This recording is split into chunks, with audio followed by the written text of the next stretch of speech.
Hola, ¿qué tal? Bienvenidos a Voz News. Qué bueno que nos acompaña en este viernes 3 de octubre. Los saluda Karina Yapor. Vamos a los titulares.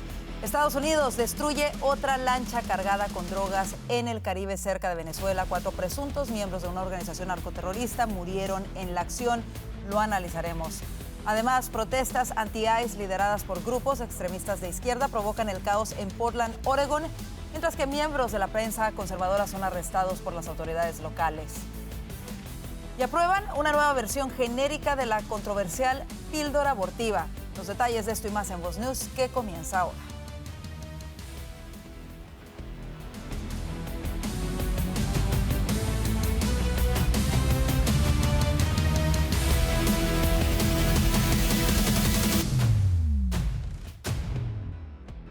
Estados Unidos da un nuevo golpe a los narcocarteles que operan en el Caribe. Una embarcación que presuntamente transportaba gran cantidad de drogas hacia los Estados Unidos fue destruida en aguas internacionales cerca de Venezuela. El hecho fue informado por el secretario de Guerra Pete Hegseth. Juan Esteban Silva nos tiene lo último desde la Casa Blanca. Hola Karina, televidentes de Voz News, los saludo desde la Casa Blanca. Pues mucha atención porque en el Caribe aumenta la presión en contra del narcotráfico. El secretario de Guerra Pete Hegseth confirmando que el ejército de Estados Unidos realizó otro ataque letal en contra de una embarcación con cargamento de droga frente a la costa de Venezuela. Hegseth ha señalado que él mismo dirigió el ataque por órdenes del presidente Trump. Miren ustedes el video que muestra cómo la embarcación viajaba a altas velocidades antes de ser alcanzada. El secretario asegura que el barco transportaba cantidades sustanciales de narcóticos y se encontraba en aguas internacionales. Se trata del quinto golpe que propina la administración Trump contra este tipo de embarcaciones y por supuesto recordemos, en este caso dice el secretario de Guerra 4 personas muertas, pero ya en otro episodio había 11 muertos, por ejemplo, señalados miembros del Tren de Aragua. Esto es lo que ha dicho la portavoz Karoline Leavitt.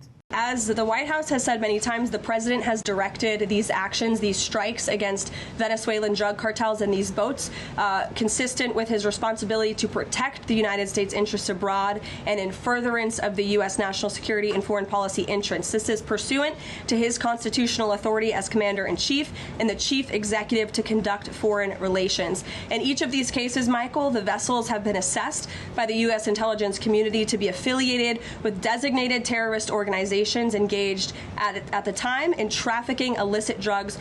Las operaciones pues no solo generan tensiones diplomáticas, sino también reacciones políticas en Estados Unidos. El congresista Mario Díaz Balart, miren ustedes, comparte en sus redes una foto de la recompensa de $50 millones que ofrece Estados Unidos por la información sobre Nicolás Maduro, subrayando la presión sobre el líder de Venezuela. Lo mismo hace Carlos Jiménez, congresista republicano. El Pentágono, por su parte, pues ha mostrado que los preparativos incluyen todo tipo de ejercicios, evidenciando que Washington pues alista capacidades para una operación, ¿por qué no?, de mayor envergadura. Esto parte también de lo que ha dicho la portavoz Karoline Leavitt. The president has been very clear, dating back to the campaign trail, that he is always going to do what's in the best interest of the American homeland. And he also promised the American people he was going to end the drug epidemic that has taken far too many American lives. And you're seeing those actions play out almost every single day here.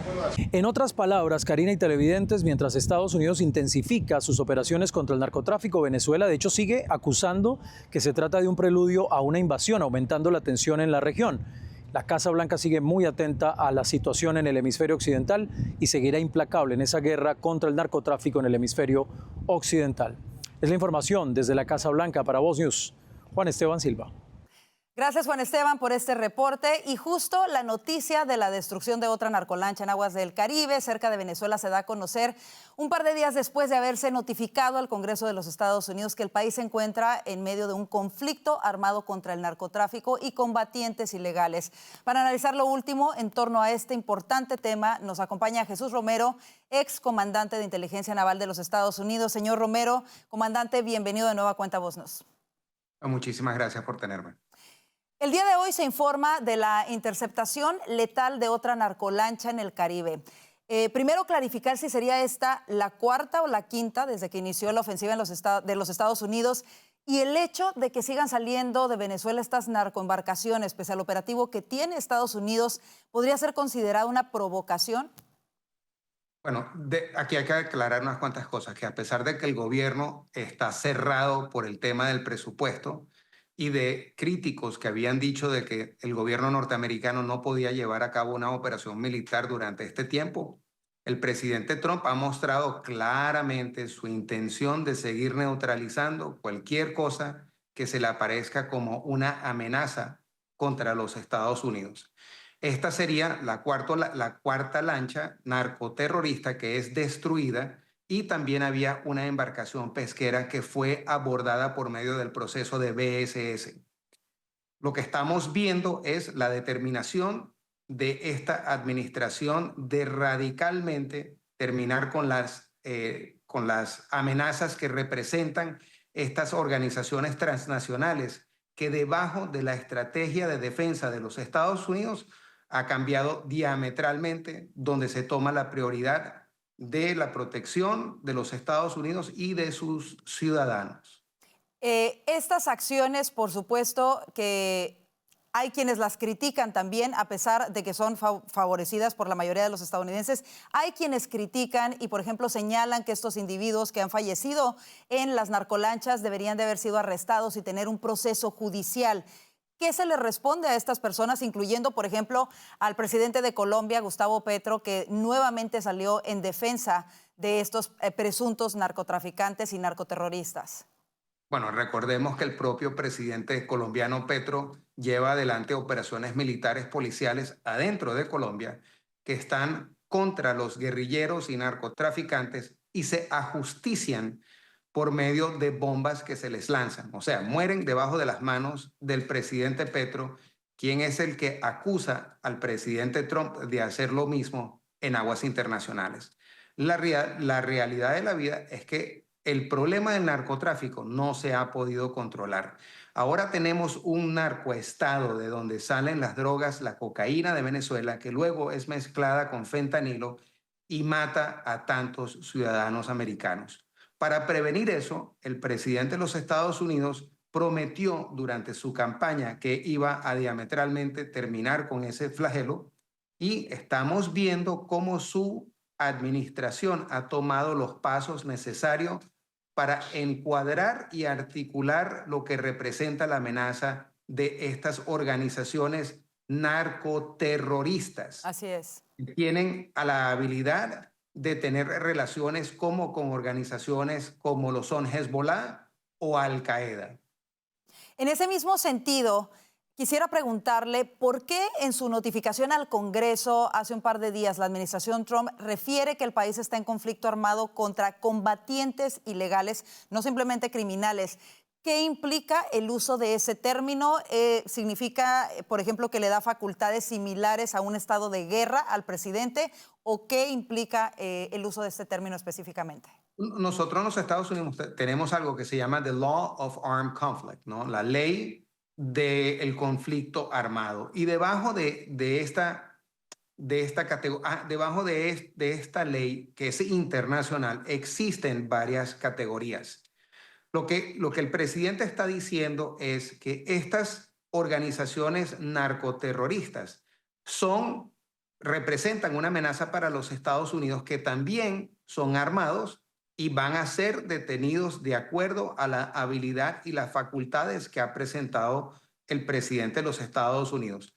Ha encuadrado a estas organizaciones narcoterroristas debajo del título 50 de los Estados Unidos para poder llevar a cabo este tipo de operación usando las Fuerzas Armadas norteamericanas.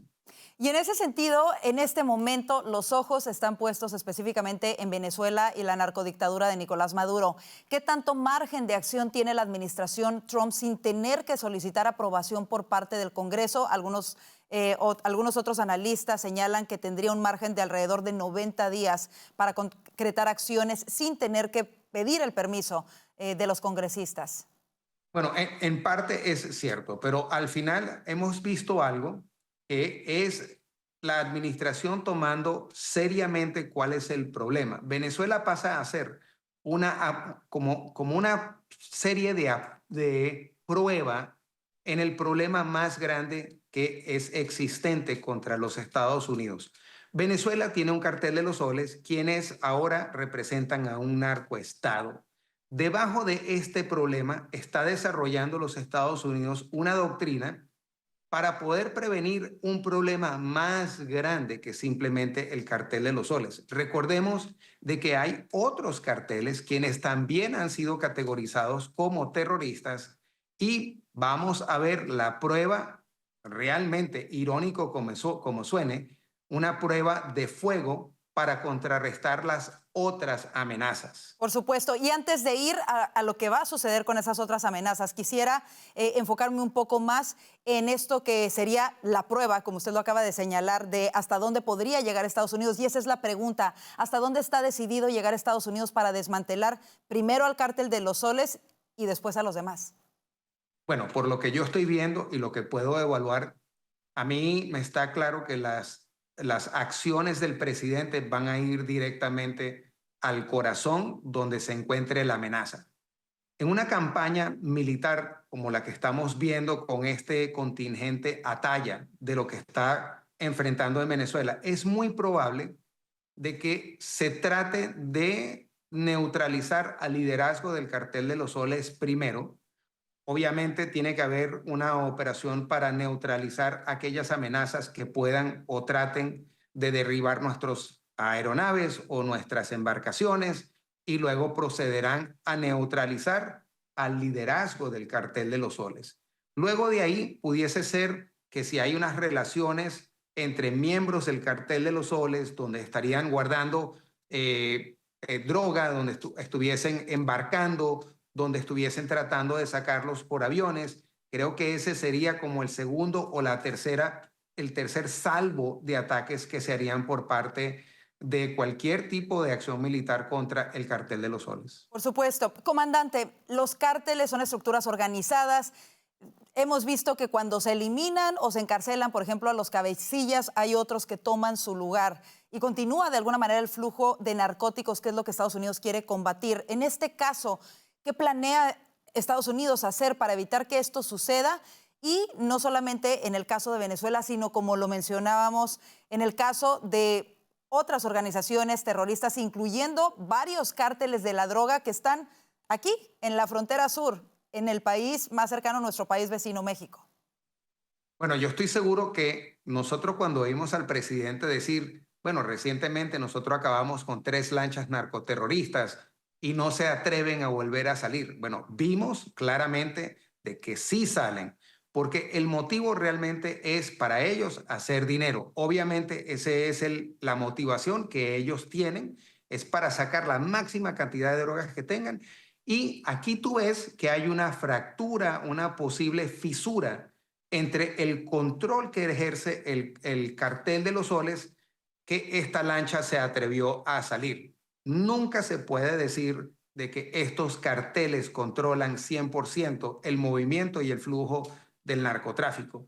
De aquí también podemos comprender o entender de que el próximo paso, luego de que se pueda contrarrestar el problema del cartel de los soles, no quiere decir de que el flujo del narcotráfico termine. Quiere decir simplemente que todavía existe más trabajo por hacer por parte del contingente militar norteamericano, por parte del Departamento de Justicia, las agencias de ley y orden, para seguir buscando e identificando otros objetivos, claro, como lo podrían ser los carteles mexicanos. Y a eso voy. Se podría decir que en cuestión de prioridades, de qué representa una amenaza mayor a los Estados Unidos, el siguiente en la lista o los siguientes en la lista después del cártel venezolano, ¿serían los cárteles mexicanos?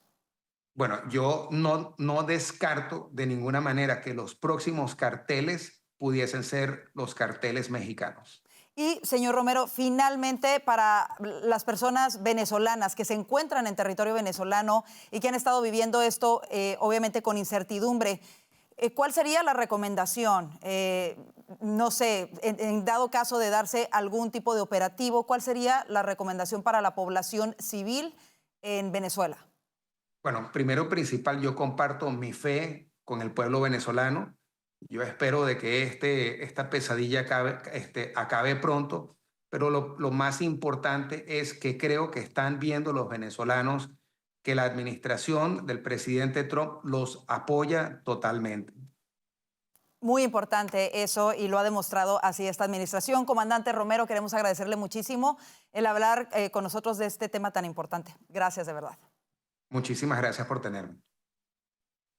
En otro tipo de información, el grupo militante palestino Hamás anunció este viernes que acepta el acuerdo para liberar a todos los rehenes israelíes vivos o muertos según los términos del plan de 20 puntos del presidente Donald Trump.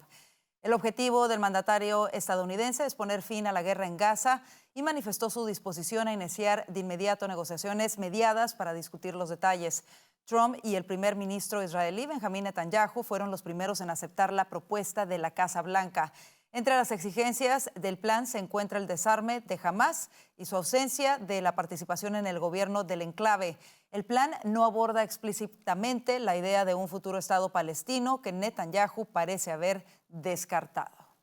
En otro tipo de información, el periodista conservador Nick Sortor fue arrestado en Portland, Oregon, durante una noche de disturbios frente a un centro de ICE en medio de una protesta marcada por la violencia.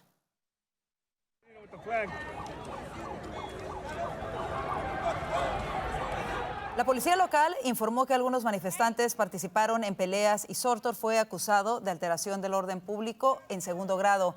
El incidente ocurrió mientras grupos radicales como Antifa se enfrentaban con agentes federales obstaculizando sus operaciones. Testigos reportaron agresiones físicas y daños a equipos de prensa que documentaban los incidentes. La oficina de policía de Portland no respondió de inmediato a las solicitudes de comentarios, mientras crece la preocupación por el trato a periodistas conservadores en escenarios dominados por la izquierda radical. A propósito, Apple retiró de su App Store la aplicación IceBlock, una herramienta que permitía reportar anónimamente la presencia de agentes de inmigración tras recibir una solicitud directa del Departamento de Justicia. La fiscal general Pam Bondi, en representación de la administración Trump, expresó que el app ponía en riesgo a los agentes de ICE y facilitaba la protección de inmigrantes ilegales. La fiscal añadió que la violencia contra las fuerzas del orden es una línea roja intolerable que no se puede cruzar y reafirmó el compromiso del Departamento de Justicia de proteger a los agentes federales que, según dijo, arriesgan sus vidas diariamente para mantener la seguridad del país. En más información, los demócratas del Senado votaron por cuarta vez este viernes para derrotar un proyecto de ley aprobado por la Cámara de Representantes para financiar al gobierno hasta el 21 de noviembre, y esto pondría fin al cierre gubernamental después de 3 días que ha dejado a decenas de miles de empleados federales sin trabajo. El líder de la mayoría del Senado, John Thune, republicano por Dakota del Sur, no logró obtener más votos demócratas para la medida de financiación de 7 semanas, dejando el resultado en 54-44. Se necesitaban 60 votos para aprobarla. Solo 3 miembros de la bancada demócrata votaron a favor del proyecto de ley: los senadores Catherine Cortés Masto, demócrata por Nevada, John Fetterman, demócrata por Pensilvania, y el senador Angus King, independiente de Maine. El senador Rand Paul, republicano por Kentucky, fue el único republicano que votó en contra de la medida. Y escucha esto, la FDA aprobó una nueva versión genérica de la controversial píldora abortiva mifepristona utilizada para terminar embarazos de hasta 10 semanas. La farmacéutica Evita Solutions recibió luz verde para comercializar el fármaco, sumándose a Gem Bioprom como proveedor autorizado. La decisión generó rechazo inmediato entre grupos pro-vida y legisladores conservadores, quienes acusan a la administración de facilitar el acceso al aborto químico, ignorando preocupaciones sobre sus riesgos y efectos secundarios. Aunque la FDA insiste en que se trata de un trámite técnico, críticos señalan que esta medida contradice promesas anteriores de revisar el impacto de estos medicamentos. La versión de Evita Solutions podría estar disponible en enero, en medio de disputas legales que mantienen el futuro de la mifepristona en el centro del debate nacional. ¿Qué le parece? Así nos vamos a la pausa comercial. La administración Trump simplifica el proceso de la visa H-2A que permite la contratación de trabajadores agrícolas temporales extranjeros. Los detalles de esto y más al regreso aquí en Voz News. Now we're looking at what we've had for 3.5 years and what we get under Donald Trump. It's a pretty easy choice. El voto hispano jugó un rol crítico en esta elección. Sin filtros, sin agendas y con los valores que nos caracterizan a los hispanos. Faith, family, hard work. Voz News con la reconocida presentadora Karina Yapor, acompañada de un equipo de destacados periodistas y analistas políticos, económicos y sociales. Voz News de lunes a viernes por Daystar. Si estás pasando por ansiedad o depresión, no tienes que enfrentarlo sola. Con Voz Salud tienes acceso ilimitado a terapia y consultas médicas virtuales o en persona y a más de 400 medicamentos, incluyendo los que tratan la salud mental, totalmente gratis. El apoyo comienza desde solo $1 al día. Visita salud.voz.us y empieza a sentirte mejor, mucho más pronto. La administración Trump agiliza el trámite de solicitudes de visas para trabajadores agrícolas. ¿Pero qué contempla esta disposición y cuáles son las reacciones de los posibles beneficiarios? Desde California, Fernando Mejía nos tiene el reporte. Fernando.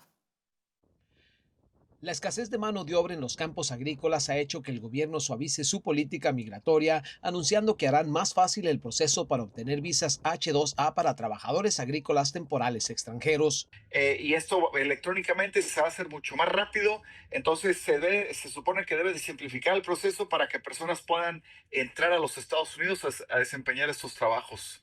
Estos cambios permiten solicitar las visas de los interesados por adelantado por medio del Internet, mientras las autoridades revisan la disponibilidad del empleo solicitado y garantizar que el sueldo ofrecido no perjudique los salarios establecidos. Está bien, me parece perfecto que les den, porque lo necesitan todos los que trabajan en el campo. No sé si debemos creerle o no debemos creerle, porque un día dice una cosa, otro día dice otra cosa.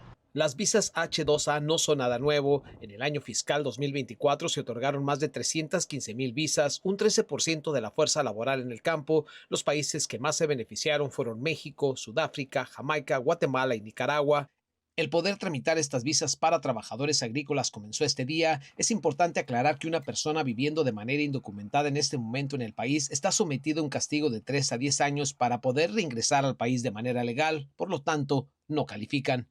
Medio irónico, es para traer a más trabajadores de fuera de Estados Unidos, pero realmente no le ayuda mucho a personas que ya están indocumentados en el país. El someter una solicitud en línea ayuda a que el nombre del interesado ya esté en el sistema cuando un empleador solicite trabajadores para el campo. Estos permisos son temporales y renovables y no son un camino ni a la residencia permanente ni a la ciudadanía.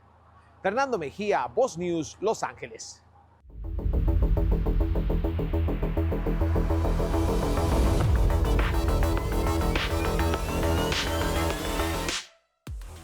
La policía identificó al hombre que perpetró el ataque mortal en una sinagoga en el norte de Manchester durante la festividad judía de Yom Kippur.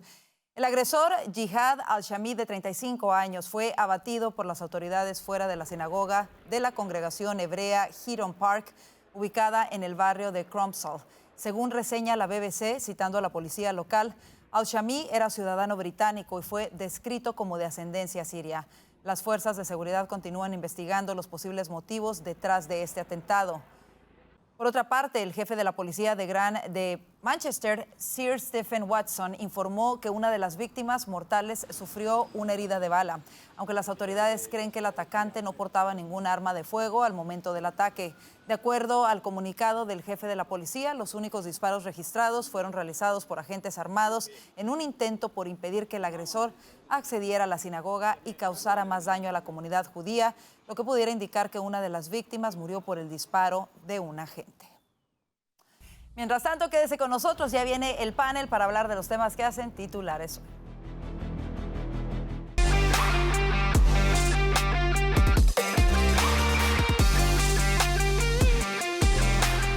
Como le informamos, la noticia de la destrucción de otra narcolancha en aguas del Caribe cerca de Venezuela se da a conocer justo un par de días después de haberse notificado al Congreso de los Estados Unidos de que el país se encuentra en medio de un conflicto armado contra el narcotráfico y combatientes ilegales. Para analizarlo a profundidad, le damos la bienvenida a Alfonso Aguilar, abogado y analista político de Voz, Orlando Avendaño, periodista y analista político de Voz, y Silvio Canto Jr., analista político.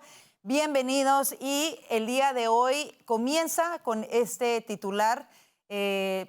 en donde el secretario de Guerra da a conocer la destrucción de otra narcolancha, de otra narcoembarcación, en la que mueren 4 presuntos narcoterroristas. ¿Qué mensaje envía esta operación militar a los cárteles y las organizaciones terroristas que operan cerca de nuestras fronteras? ¿Y cómo se diferencian las políticas de esta administración con las anteriores? Comienzo contigo, Silvio. Bueno, como siempre, gracias por la invitación. Bueno, es un mensaje de que el presidente Trump está totalmente serio en esto. Digo que esto es un mensaje que él va a cumplir con lo que ya ha prometido. Yo me imagino que hay muchos terroristas que van a hablar enfermos el día que se enteren que ellos van a salir de Venezuela en una lancha.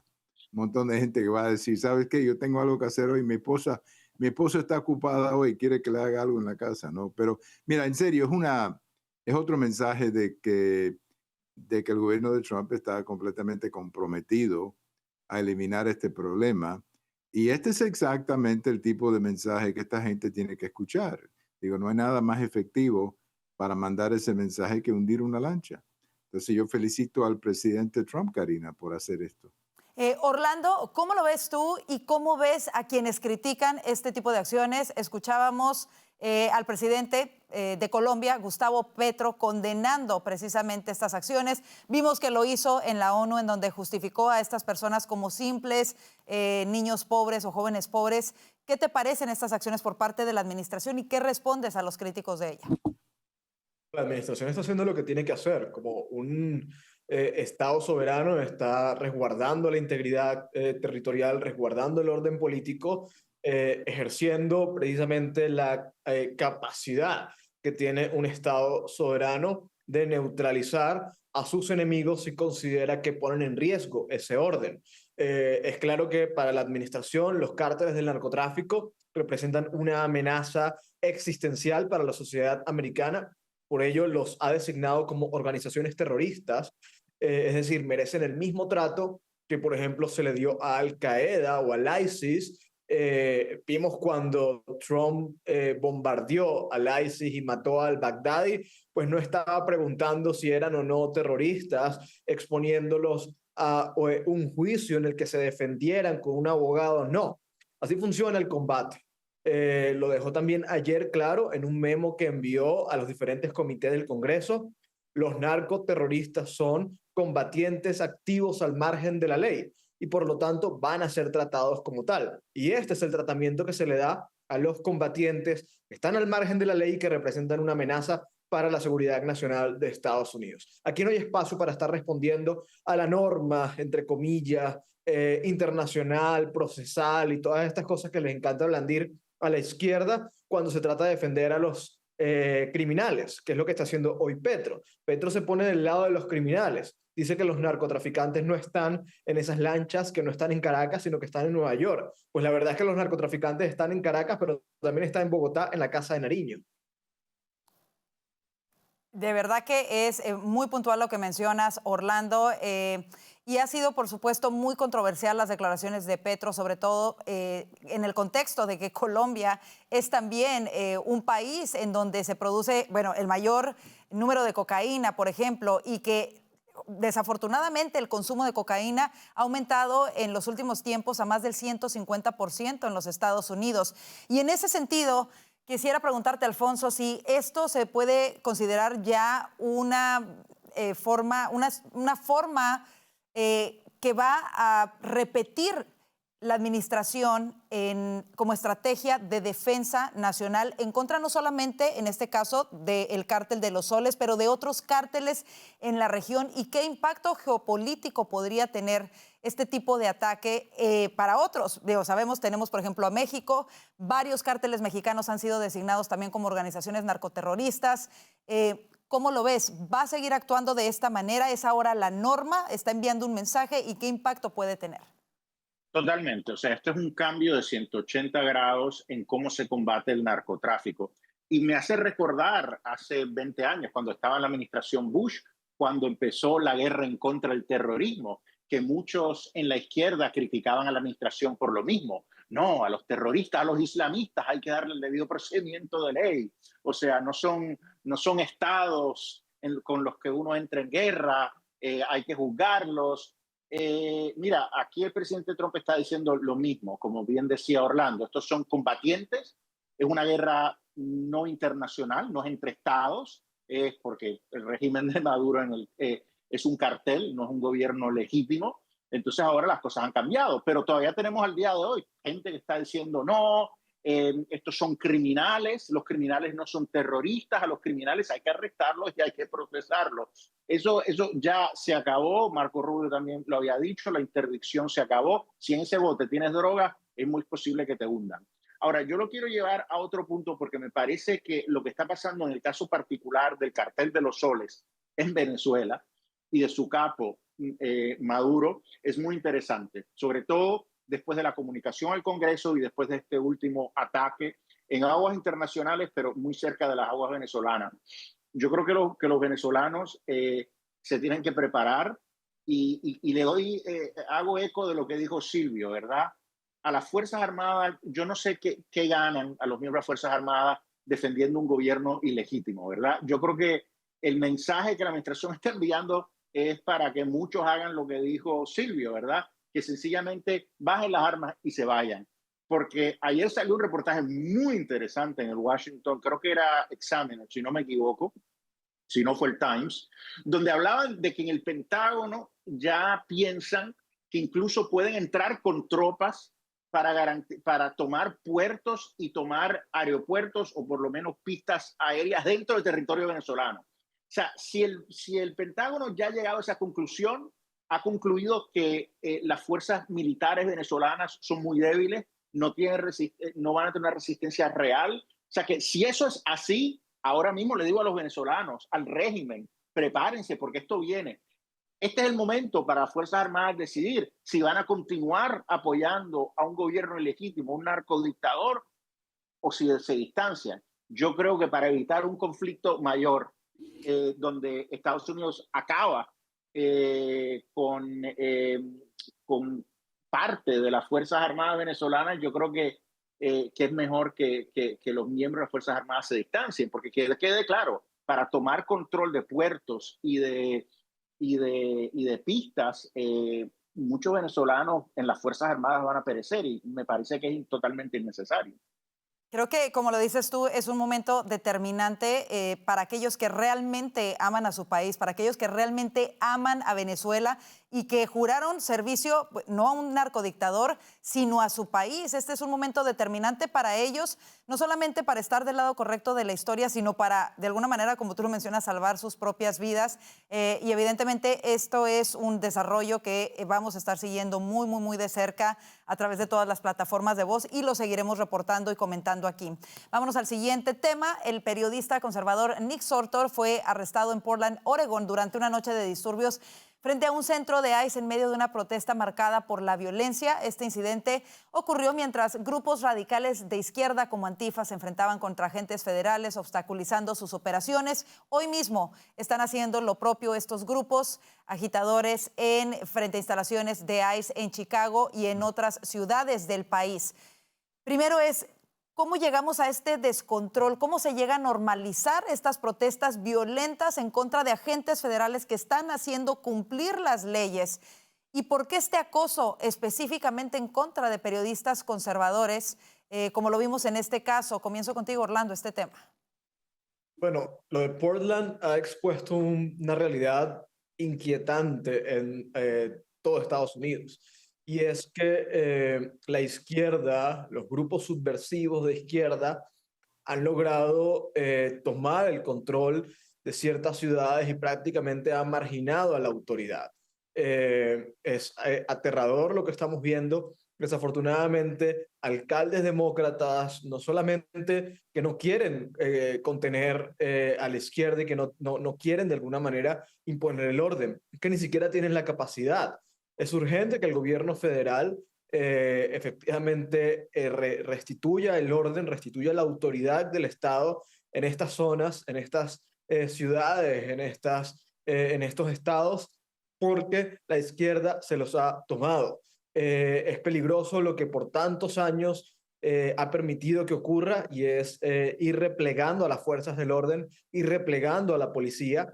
todos estos movimientos son completamente responsables de eso. Defund the Police, impulsado por los demócratas, pero además el odio que se ha planteado contra la fuerza pública, contra la policía, contra el orden, ha provocado que haya zonas del país donde parece que el Estado no tiene autoridad. Por supuesto. Es aterrador. Yo creo que el gobierno federal está en todo el derecho de involucrarse. Increíble, de verdad estas imágenes son increíbles y la pregunta es precisamente esa, ¿se sienten estos grupos radicales de izquierda protegidos en estas ciudades y estados gobernados por los demócratas? ¿Y quién está detrás de ellos, Silvio? Bueno, hay muchas posibilidades de quién está atrás de ellos. Hay mucha especulación de que viene de aquí o viene de allá. Pero la pregunta importante aquí es la que tú acabas de hacer y es ¿por qué se sienten ellos que pueden hacer esto? Se sienten así porque no hay consecuencias. Es tan simple como eso. No han tenido consecuencias, pero eso va a cambiar muy rápido, porque tú no puedes vivir en un país donde el orden se rompe de esta manera. Digo, es imposible vivir en ese país. El otro día estaba viendo un reporte de Portland del número de negocios que se han ido. Simplemente porque tú no puedes tener un negocio con este tipo de caos alrededor de tus negocios. Entonces, yo no sé quién está poniendo el dinero, alguien lo está poniendo y ojalá que estemos investigando eso, pero estos gobiernos locales tienen que entender una cosa. Yo les recomendaría a todos ellos que vayan a su libro de historia y estudien el famoso cuento del Whiskey Rebellion, que ocurrió en el primer gobierno del presidente Washington. Acababa de tomar control Washington como presidente de los Estados Unidos. Y hubo una rebelión de los que hacían whisky ahí en New England, en algún lugar, y el gobierno federal envió a los agentes a cobrar el whisky, el impuesto. Ellos dijeron no lo iban a pagar. Y el presidente Washington mandó una fuerza diciéndole, ustedes lo van a pagar porque esa es la ley del país y la ley se va a enforzar. Entonces, eso es lo que tiene que pasar, eso es lo que está pasando en realidad. Y la buena noticia es que yo creo que mucho de esta gente va a terminar en la cárcel por mucho tiempo y cuando ellos se enteren que es una cosa federal, no estatal, pues algunos de ellos a lo mejor reconsideran participar en estas actividades, como Alfonso, que conoce de esto, entiende que cuando a ti te acusan en la Corte Federal, tú vas a estar mucho más tiempo en la cárcel que cuando te acusan en Portland, que te sacan al día siguiente. Entonces, esto yo creo que se va a mejorar, pero es un poquito caliente por el momento, Karina. En ese sentido, Alfonso, ¿cuáles podrían ser precisamente las próximas acciones de la administración Trump para evitar que se sigan replicando este tipo de actos? Bueno, es que pudiera ser algo tipo California, que ante ataques a fuerzas federales, que se tenga que federalizar la Guardia Nacional para proteger a los oficiales de ICE. O sea, lo que ha estado pasando es increíble. O sea, estamos viendo en Portland noche tras noche manifestaciones organizadas en las afueras de las facilidades de ICE, donde están destruyendo propiedad de ICE, están acosando a funcionarios de ICE, tirándole cosas a los vehículos de ICE. Por la noche llegan personas vestidas en fatigas negras, o sea, bien preparados. Esta gente son milicianos, claramente. Y lo curioso es que la policía no aparece. El alcalde le ha dado instrucciones a la policía para que no vayan a proteger a ICE. O sea que hay un contubernio. ¿Quién está protegiendo a esta gente? No solo los que están financiando, y hay que ver quién los está financiando. Quizás el Soros, el Open Society Foundation, otras fundaciones, quién sabe. Pero la propia policía de la ciudad de Portland está de brazos cruzados, no haciendo cumplir la ley, poniendo en riesgo a los oficiales de ICE, lo que es inconcebible. Entonces, ante esa situación, ¿qué va a hacer el gobierno federal cuando tiene una función que es responsabilidad del gobierno federal bajo la Constitución?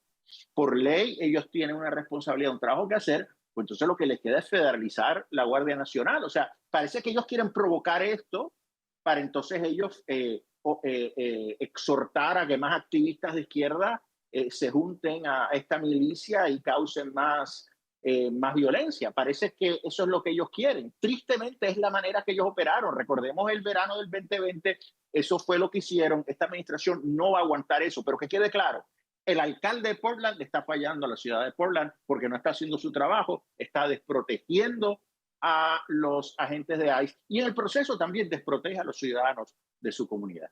Y no solamente eso, Alfonso, sino, como lo dices, no solamente les ha ordenado el no presentarse para proteger a los agentes federales, pero cuando se presentan, en lugar de arrestar a los agitadores violentos, arrestan a la prensa conservadora. Increíble, de verdad. Así nos vamos a la pausa comercial. Quédese con nosotros, aún hay más aquí en el panel de Voz News. Si vives con diabetes tipo 2, lo último que necesitas es otra factura costosa. Con Voz Salud tienes atención médica ilimitada, laboratorios con descuento y medicamentos gratis, incluyendo insulina, para que puedas cuidar tu salud sin afectar tu bolsillo. Todo desde solo $1 al día. Visita salud.voz.us y toma el control de tu salud.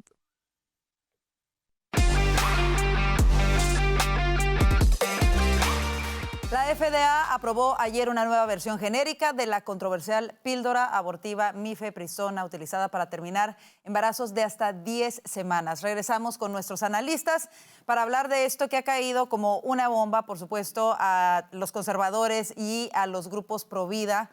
Y creo que aquí hay muchas preguntas que se vienen, pero la primera y la más práctica, ¿qué consecuencias éticas y sociales puede tener la expansión del acceso a la mifepristona, especialmente en un momento en que muchos estados están luchando por restringir el aborto químico? Comienzo contigo, Alfonso. La respuesta es sencilla, más abortos, porque lo que esto hace, o sea, ya se había aprobado un genérico, o sea, mifepristone se aprueba hace 25 años, se había aprobado un genérico, ahora se aprueba otro genérico, lo que aumenta la oferta. Recordemos que ahora 2/3 de los abortos en Estados Unidos se hacen con químicos, o sea, con esta píldora, ¿no? Entonces, Biden había liberalizado las regulaciones, entonces pide por correo. Con pedir cualquier cosa, piden por correo y matan a un niño, tan sencillo como eso. La evidencia de las consecuencias tóxicas y nefastas de este medicamento es evidente.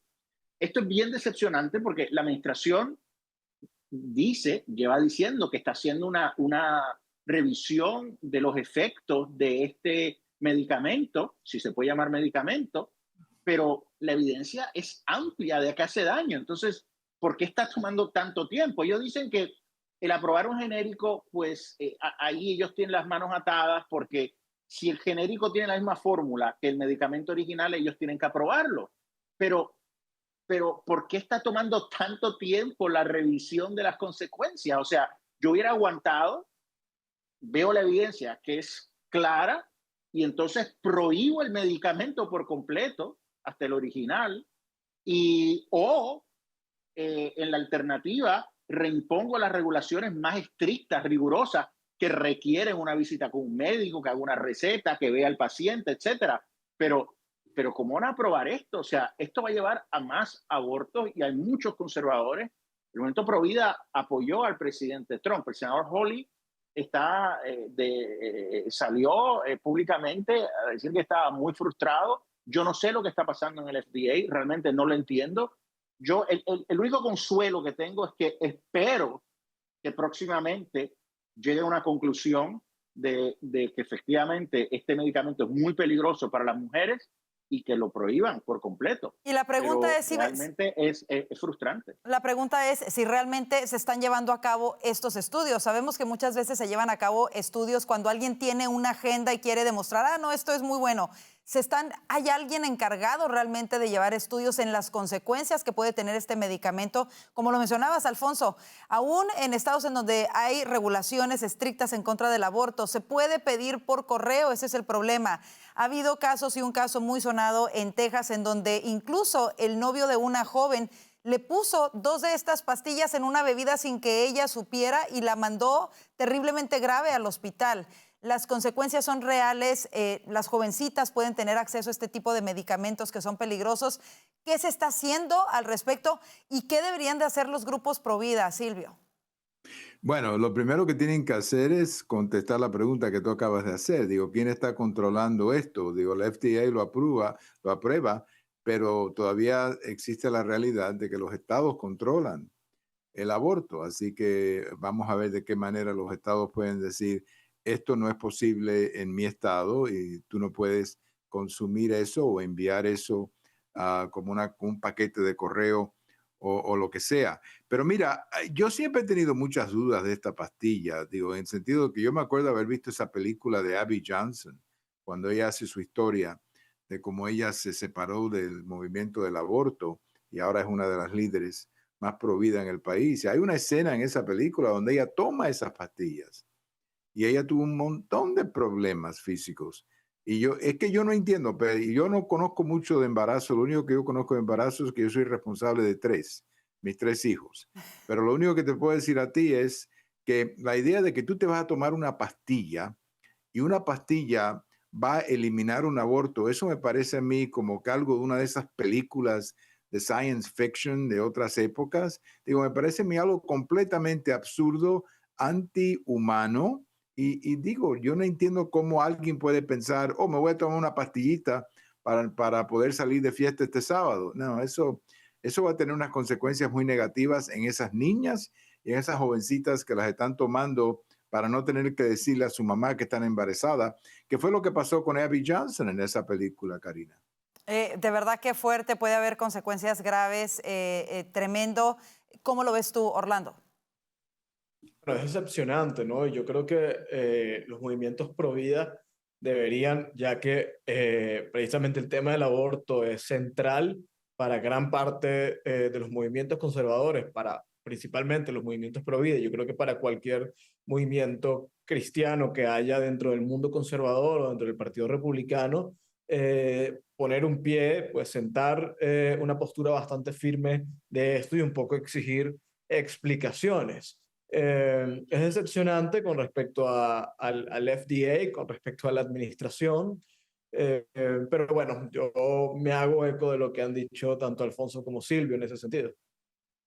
Vamos a seguir de cerca, por supuesto que muchas organizaciones pro vida y como lo decía Alfonso, incluso legisladores conservadores han reaccionado a esto y ojalá que pronto se den a conocer resultados de estos estudios sobre las consecuencias nocivas y podamos tener más educación sobre eso. O sea, como lo mencionábamos en la introducción, abortos hasta las 10 semanas, cuando básicamente los bebés ya tienen dos meses y medio completamente formados. Los estudios ya están ahí, la evidencia está ahí. Es cuestión que ellos sencillamente la reconozcan, la acepten y prohíban la medicina, el medicamento. Eso es todo. Y una cosita, Karina, bien rápido, y es, si alguien quiere entender en general lo que es tomar esta pastilla, yo les recomiendo que vean esa película. ¿Cómo se llama? ¿Te acuerdas? La película se llama Unplanned. Y es la vida de Abby Johnson, la que ahora es una pro vida. Así es, que trabajó mucho tiempo con Planned Parenthood, que es la compañía responsable de la mayoría de los abortos en Estados Unidos, y ella expresa esto. Exacto, y entonces hay una escena ahí en la cual ella queda embarazada y no le quería decir a sus papás, hey, estoy embarazada. Entonces alguien le da esa pastilla. Así es. Y tú ves las consecuencias que ella tuvo. Y bueno, yo le recomendaría a todo el mundo que la vea porque esa es la mejor explicación que yo he visto del riesgo de esto, Karina. Por supuesto, un testimonio de alguien que lo vivió en carne propia. Y bueno, es momento, se nos corre el tiempo, es viernes y es momento de nuestro segmento favorito, aplausos y abucheos.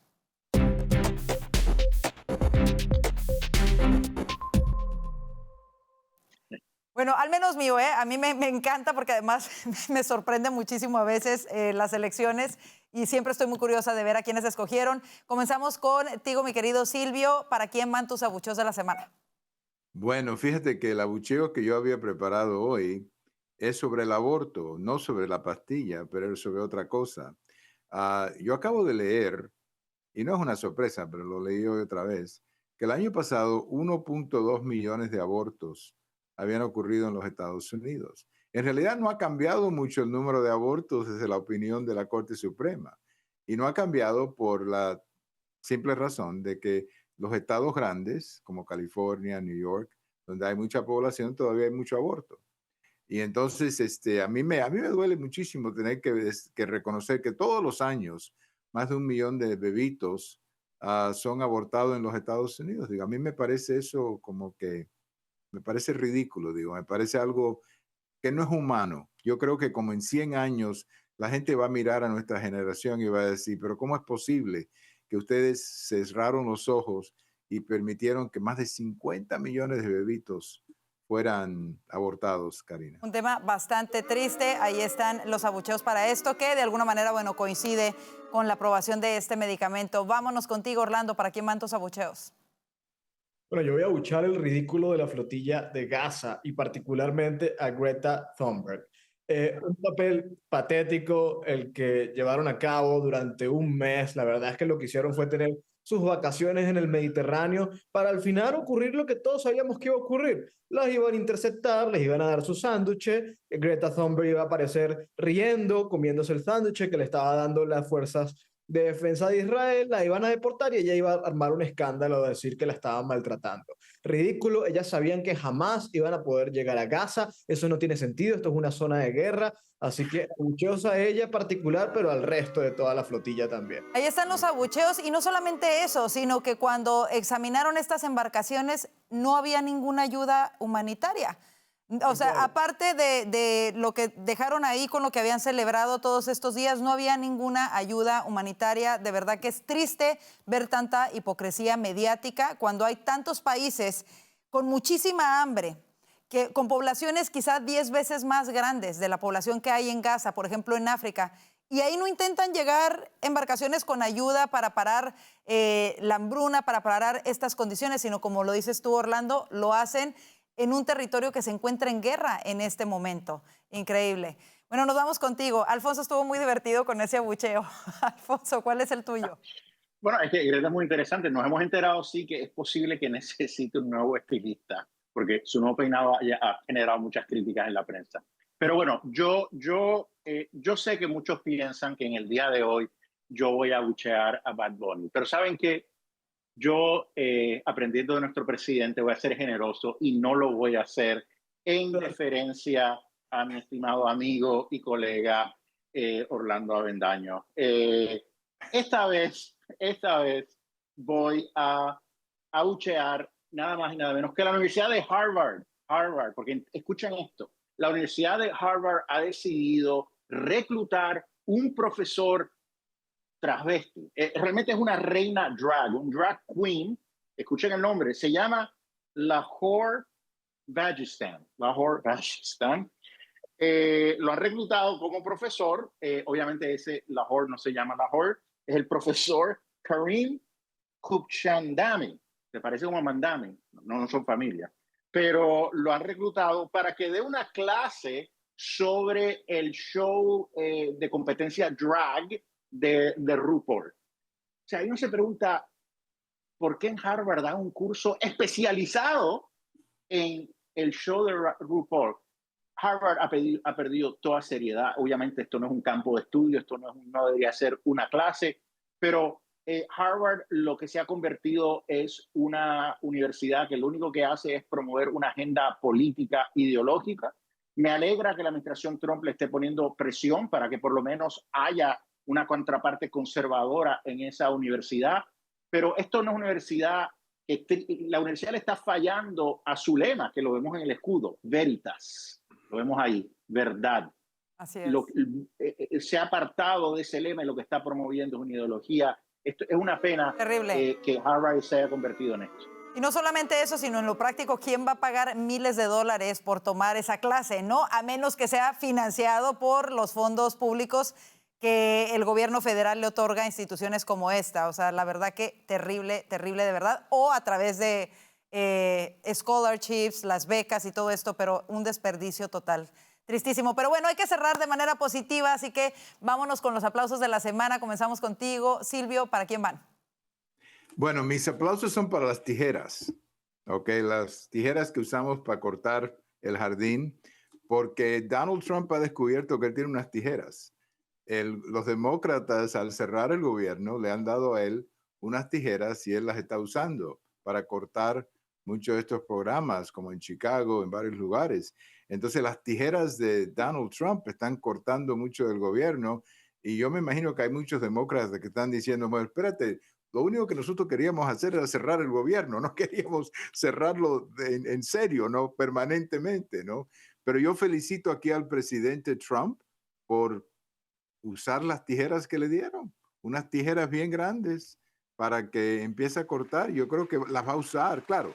Yo sé que siempre lo van a tratar de llevar a la corte, pero ese tema es para otro show. Pero qué bueno, me encantan las tijeras. Creo que las tijeras se van a llamar Blazing Blades, como aquella famosa película que tenía ese nombre. El joven Manos de Tijera, ¿no? En español. El nombre de tijera. Así es. Así es. Pues ahí están los aplausos. De verdad, terrible para muchos empleados federales que están ahorita sin recibir su pago durante este cierre de gobierno. Y bueno, pendientes, por supuesto, de lo que va a pasar con eso. Orlando, ¿para quién van tus aplausos? No, yo voy a aplaudir al mejor reggaetón. Mentira. No. ¿A la NFL será?